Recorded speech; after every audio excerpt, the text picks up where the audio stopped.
Welcome to Downloaded, the show where we gather the most opinionated voices in the tech field today and focus that energy on the stories impacting the tech world in a big way this week. I'm your host, Patrick Norton, filling in for Jim Lauterbach this week. Joining me today is Tom Krazit, the news editor at GigaOM, and Iain Thomson, legendary reporter at The Register. Gentlemen, welcome to the show. It's news to me. I think anytime you say anything about The Register, you have to say legendary, just because, when you start out a company and your logo is essentially a vulture, there's just a certain standard there that's been set that has to be met. Why not embrace it? This morning, Apple bought Toronto-based Locationary, which you've probably never heard of. John Bukowski over at All Things D wrote, Locationary is a sort of Wikipedia for local business listings. It uses crowdsourcing and a federated data exchange program called Saturn to collect, merge, and continuously verify a massive database of information on local businesses and points of interest around the world, solving one of Location's biggest problems, out-of-date information. What do you guys think? I mean, obviously, Apple's still trying to make up for the great public apology of 2012. Can they catch up to Google on Maps at this point?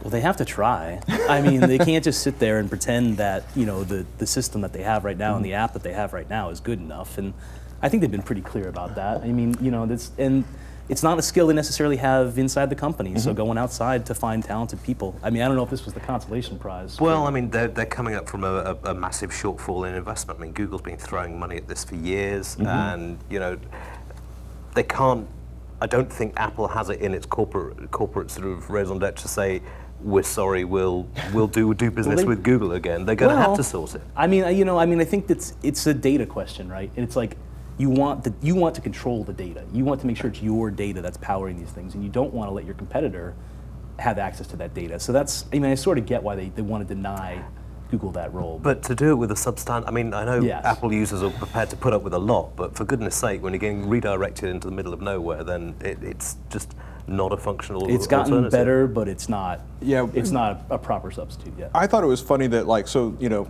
Google releases the updated Google Maps to everyone. They have this amazing new interface. They have all this data. They have all of this incredible additional data that they've acquired through Waze. And the big announcement from Apple is, we bought a company to help us stop using yellow page listings to create data entry so people can find stuff. And it's like, does this sound just... can I use the word pitiful and Apple in the same sentence? Or is this just one small piece that's just being blown way out of proportion because of all the other news this week? It seems a little bit much to me. I don't know. I mean, it's not so much how, it doesn't matter where you get data. As long as you get data and you present it in a clean and pristine manner, which I think Apple can do, and as long as the data is good, it doesn't matter whether it comes from the yellow pages or... Yeah, I mean, it's a question now, I think.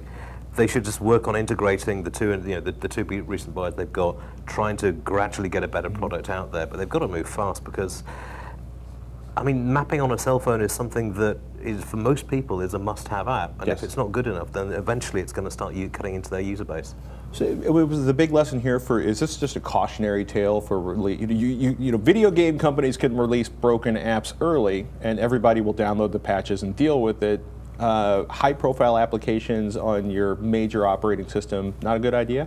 I mean, it seems like in hindsight, of course, it seems like they rushed to Apple Maps. I don't think any of us are really, confused about that. So, I think it's a good lesson for Apple, though, in that, I think they've always thought of themselves as a company that can kind of do anything software-related on a mobile device. Right. And this was a good lesson for them that, while they did, the app itself is actually nice. I mean, it's a They've made some recent improvements as well. But this back-end data is what makes a mapping app, It looks so beautiful while it sends me to the middle of the wrong part of the country. Suddenly I'm in the middle of the ocean. I hate it when that happens. Style, There's something to be said for looking good while you drown. I'm not even touching that one. So we know why Microsoft did their massive reorg last week. Microsoft missed their estimates, writes down $900 million on Surface RT, says GigaOM. We knew the RT wasn't a success, but $1 billion is a big chunk of change even to Microsoft. Okay, maybe not that much. They made a biscuit under $5 billion in income on top of $19.9 billion in revenue. I mean, how long before we find out if the reorg worked? This is a massive change for Microsoft. I guess the number I just saw this morning, 1.8 million Surface RT tablets sold, approximately 6 million still sitting in warehouses. Yeah. So don't buy this week because the prices are going to keep going down. You can take that to the bank. Trust me on that one. 6 million. Yeah. I mean, the one thing about the reorg that we should note is that like this was the quarter that ended in June. Right. And so the reorg went out like what, the 5th or Yeah, something like that. The reorg is barely even, the paint's not even dry on the reorg yet. So I mean, but it's funny. I guess what I'm thinking in terms of like a year, because I'm laughing because I'm not laughing, but it's funny watching people like Marissa Mayer hasn't turned around Yahoo in a year, and it's like, are you kidding me? Oh, for goodness sake!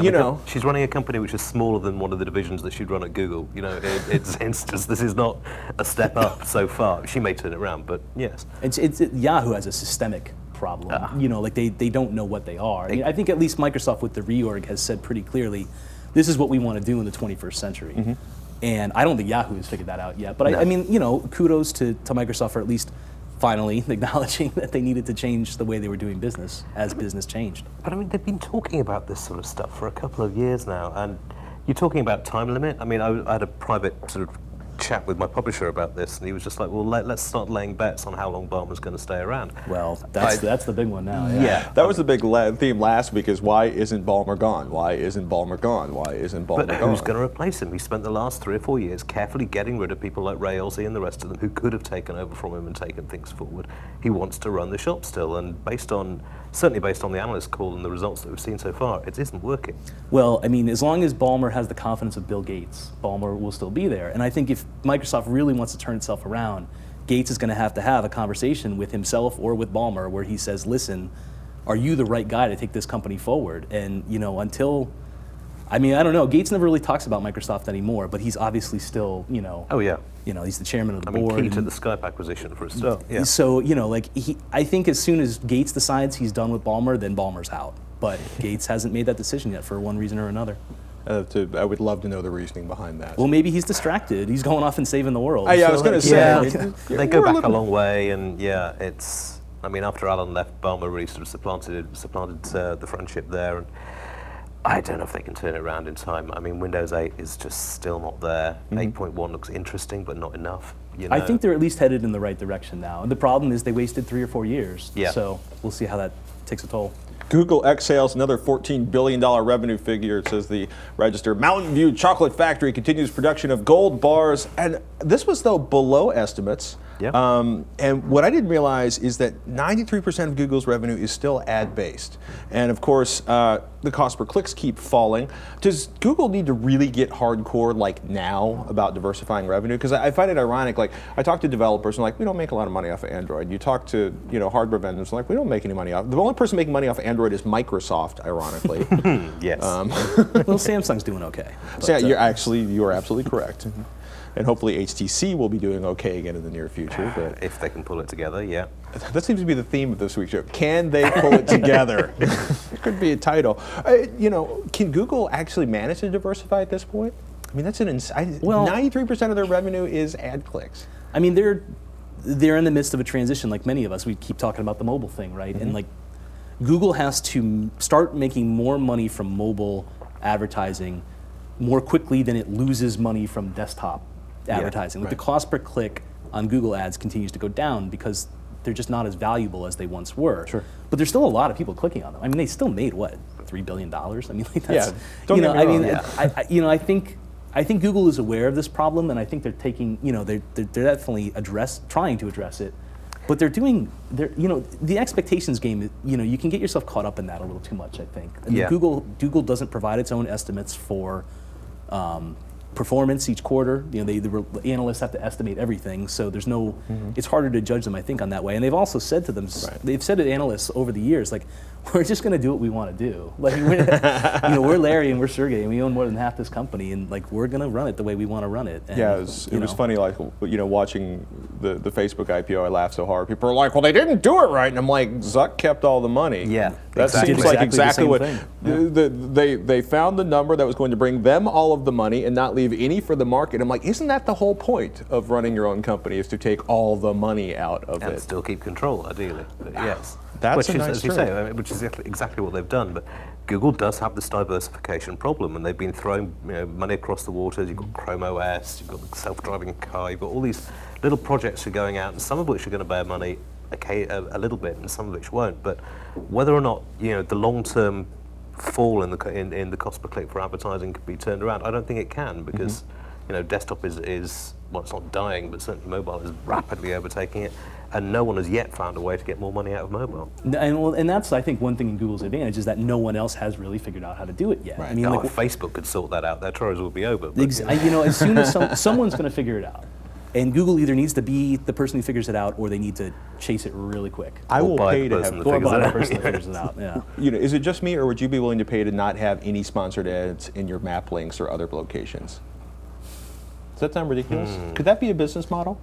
To $10 a year, and I have no sponsored links in well, my, that's my what mobile search. that's what the Apple TV rumored service was about, right? Like that you'd pay Apple to skip ads, and Apple would pay the content providers like sort of make up that difference, and then the content providers would show you the content. So, I mean, they're talking about that. That's not a thing, but we'll see. It's been talked about an awful lot, and no one yet has managed to convince all parties to get behind it. I don't know. Paying for no ads, it might work, but I mean, based on sort of premium editions of some IM chat clients and that sort of thing, you're only going to get a 10-15% base of the users that are actually going to do that. And I don't know if you can build a business model around it just on that alone, but it's something that's got to be rectified. Now, we just started talking about this. Apple's been pitching ad skipping for a new TV service. Jessica Lesson broke this, former Wall Street Journal reporter. And it's kind of interesting, the idea that, well, and it's been done before by Dish TV. Every time you hit click to skip an ad, Apple's going to take some change, send it to a network. And it's kind of interesting. Like, people are already skipping ads on DVRs for free. People are waiting until stuff shows up on Netflix. They're buying it on iTunes or Google Play or Amazon Prime. Is this the answer to live TV, or is just live TV just dead on over-the-top boxes? Well, I don't know. I mean, there's always going to be live events, right? Like there's the Super Bowl, there's these sporting events, breaking news, competition shows, and things where you want to be part of a live event. So I think there'll always be somebody who wants to defray the costs of putting on those live events with advertising or whatever. So. I don't know. I mean, I think it works in that context, but pretty much only that context. I mean, people have got used, since really buying DVDs, to they don't have to deal with adverts, they can watch it whenever they want. This is extended into streaming. And, I mean, seriously, the very concept that you'll have to explain to your kids that back in the day, if you wanted to watch something, you had to sit down a specific time once a week to watch it. And if you missed it, that was gone. You never saw it again until the repeats came out the year later. It's not a viable business model. Well, I mean, it's kind of funny because, Intel's, obviously there's rumor about Intel starting sort of an online cable alternative, Google pitching an online TV service to media companies coming out this thing, another Wall Street Journal article. And it's like licensing your content for an internet TV service. And it was funny, like I was looking at the other big story for me this week, right? Because I make my living, streaming video on the web. Is Apple fanboys are crowing. Apple owns 56% of the streaming devices market. And there's this great chart that Frost and Sullivan put together, where it's like Apple's 56%, Roku is like 21%, less than 6%, 6.1% for TiVo, and then there's like 15% chunk, which includes Google TV and everything else on the planet. And I'm like, where are consoles? And then there's sort of 3 or 4 slides later in the presentation. 2013, 60% of consoles will be used for streaming online video. 35 million consoles are going to be sold in 2013.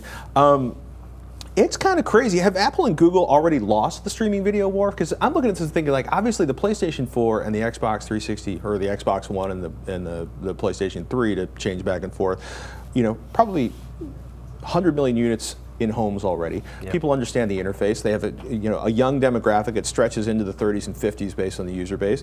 Have consoles won? Are set-top boxes over? And are Apple and Google kidding themselves that they can actually have a meaningful impact on this market? I don't think the war is won at all. I mean, I think online video is kind of funny. It's one of those things that makes so much sense, but no one's figured out the business models behind it. It's like the technology about it. I don't think it's that I should point out, you can't, in a lot of cases, figure out the business models because there's so much money tied up in broadcast rights for like the NFL. It's my favorite question. Like, why doesn't the NFL do games? Because they make billions and billions and billions of dollars for the broadcast rights. They don't care about the $100,000 they can make online. Peter Kafka at All Things D had an article out today where he suggested that Apple acquire the Sunday ticket rights that DirecTV currently holds to the NFL games. It was $1 billion the last time it was up. So it would probably be $1.5 billion I mean, call it $2 billion just for the sake of argument. Take a chunk like that's change. chump change to Apple, and like that would change. That is a cord cutting thing. That would be like if you could watch live American football. Well, not proper soccer business, but or rugby for that matter. I mean, that would be a huge benefit. And if Apple had that exclusive, I would buy an Apple TV for that. Oh my goodness! I'm sorry. I'm just like I've never even considered that. Like if you do that, World Cup rights. If they're sitting with $100 billion in New York or London, like why not buy the Formula One rights and the World Cup rights? Yeah. No, I mean it's one possible strategy in there, and consoles aren't a sure bet. I mean, look at the mess Xbox One made of really irritating consumers with the always-on internet and the DRM that they're building into that. I mean. It's still there to play for. Consoles can quite easily lose it. Sony are playing it smart, but And they're high-end devices, right? I mean, there's going to be room in the market for something that's lower cost. That someone who doesn't want all the bells and whistles that you need in a gaming console, but still just wants, online video could buy. Decent enough quality. Yep. Yeah. So it's funny, Google Glass, researchers at Lookout Mobility Security say they've figured out a way to make Google Glass execute potentially harmful commands by getting it to read a maliciously crafted QR code. My understanding, this has since been patched, and I should point out that I actually have known the founders at Lookout for years, not that they would ever talk to me about anything at work, but it was funny, in a Prism world, or in a world where the NSA is tapping into all the data, does sort of a head-mounted device or an always-on camera like the Kinect, does that make it even more terrifying than the NSA attempting to archive all of the data for all time? Well, I mean, we were just amazed that they'd actually left this thing, left automatic ID of QR codes on. I mean, that was a major security flaw in the problem.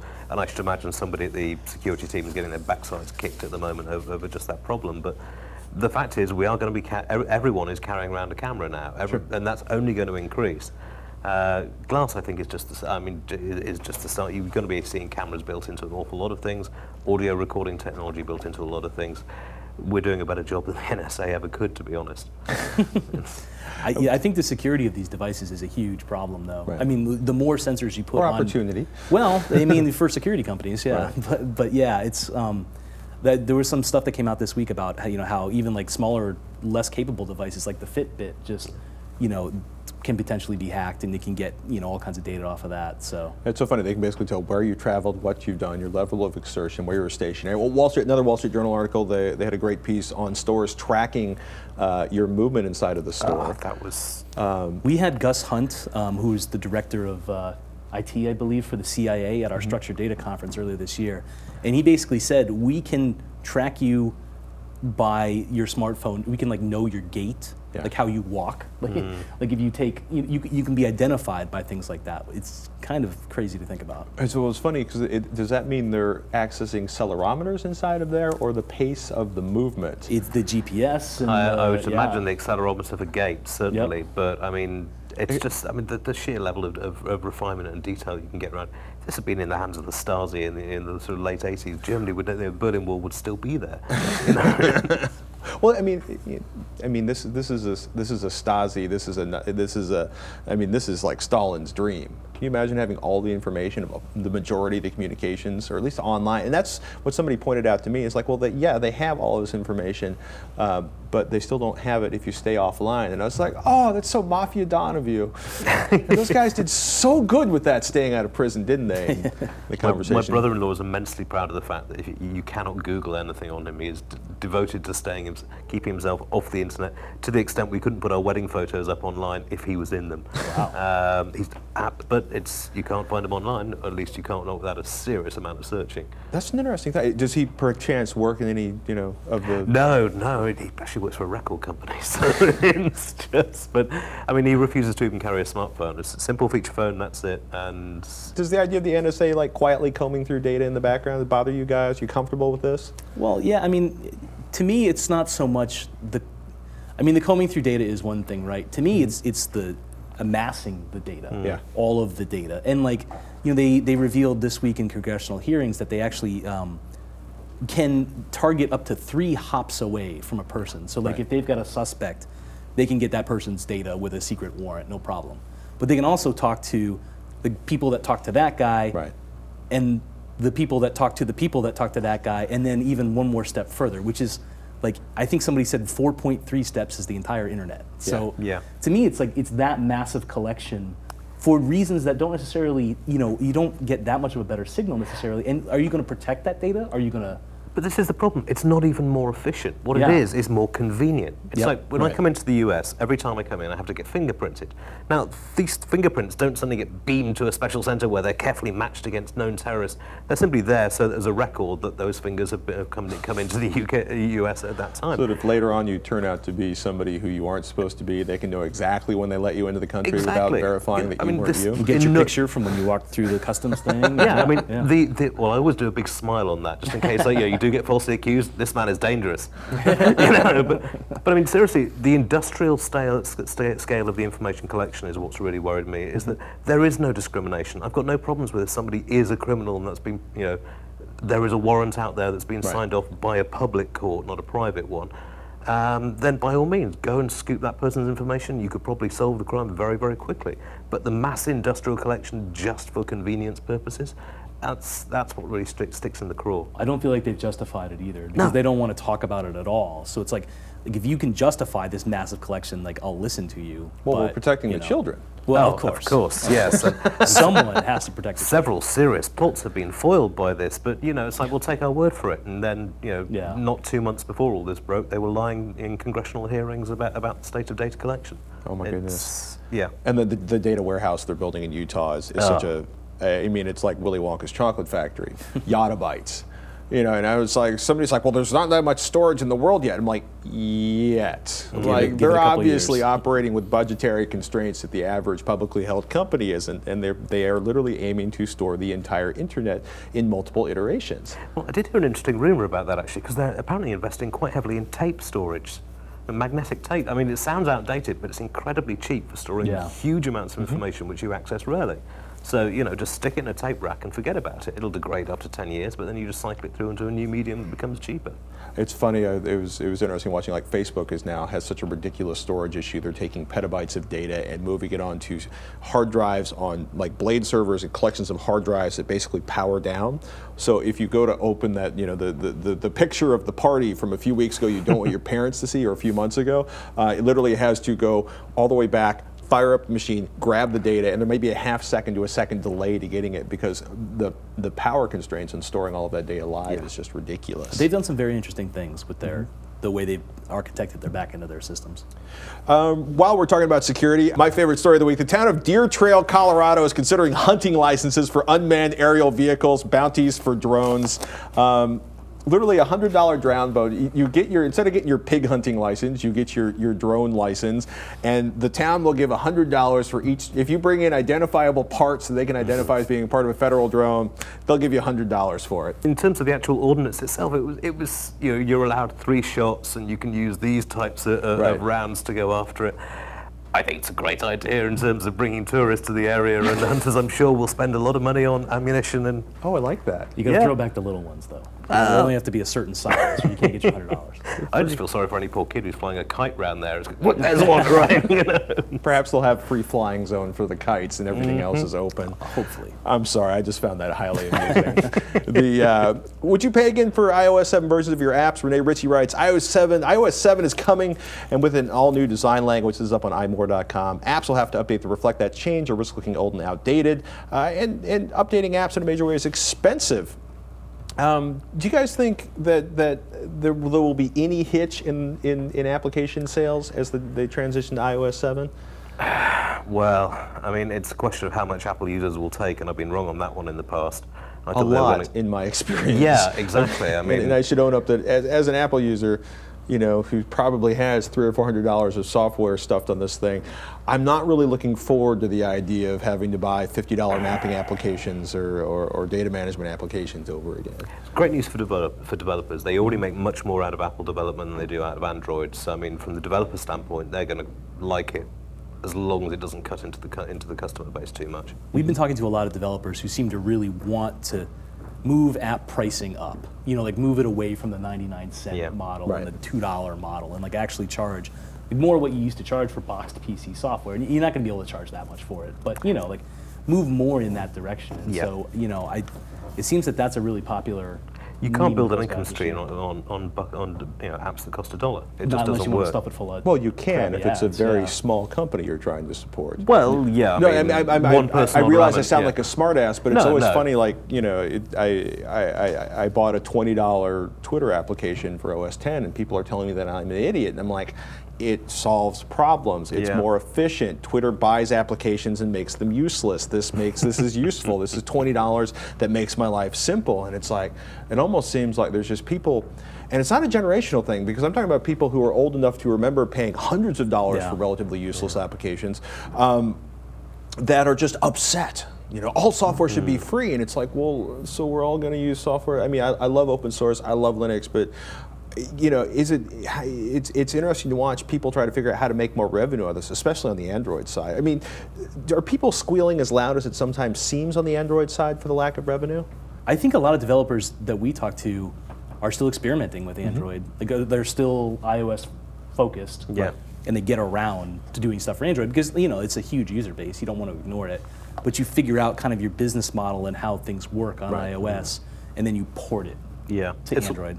I mean, also a slight problem with Android is the very fractured nature of the user base. I mean, it's brutal for testing. Well, I mean, it's only just now that Gingerbread has become, you know, version 2.3 has become is not the top used form of Android, and that's an operating system which is nearly 3 years old. Yeah. So, I mean, from a developer's standpoint, you want to develop for the fastest, best kit, and Apple users update their operating system faster than Android users, so you can do more stuff with it and charge more stuff with it, I guess.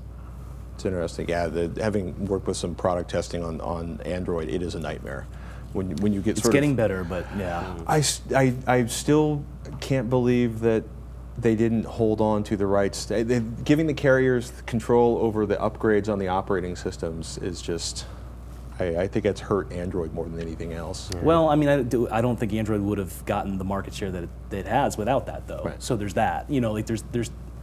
I mean, I agree that that's probably the most frustrating part of being an Android user is having your experience dictated to you so much. But Apple dictates your experience to you. I was going to say, so, I mean, that's got me thinking. You could say that Google could actually be missing a trick on this if they do start dictating to carriers a little more.